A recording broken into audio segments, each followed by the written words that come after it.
Overfills are the leading cause of leaks from above ground fuel tanks. It can be particularly hazardous when there are multiple tanks to be filled and with tanks in buildings that can be hundreds of feet away and several stories below grade.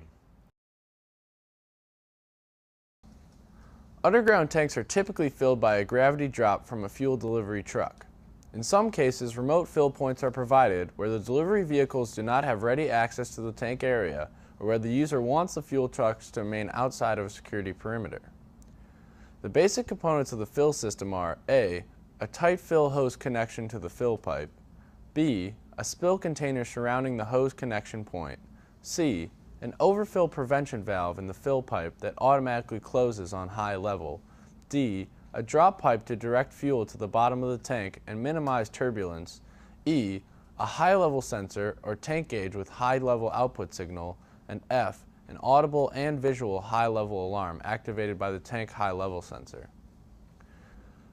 Where multiple tanks are filled from a common remote fill station, a control panel allows the selection of the tank to be filled and operates an actuated valve in the inlet pipe of the selected tank.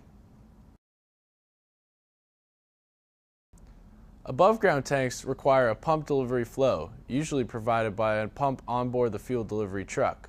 The equipment is similar to the underground tank fill equipment, except that the fill pipe components, including the overfill prevention valve, must be rated for delivery pressures that can exceed 100 psi. Above-ground tank installations may be equipped with transfer pumps to allow for delivery from common gravity drop fuel trucks. The pumps are typically centrifugal pumps rated at 100 to 300 GPM. Tanks in buildings are filled similarly to outside above-ground tanks. However, it is common to provide additional information at the fill station, such as tank volume or percentage full, to compensate for the fact that the tanks can't be readily observed from the fill location. The fill stations are typically polished stainless steel enclosures flush mounted to the exterior of the building wall.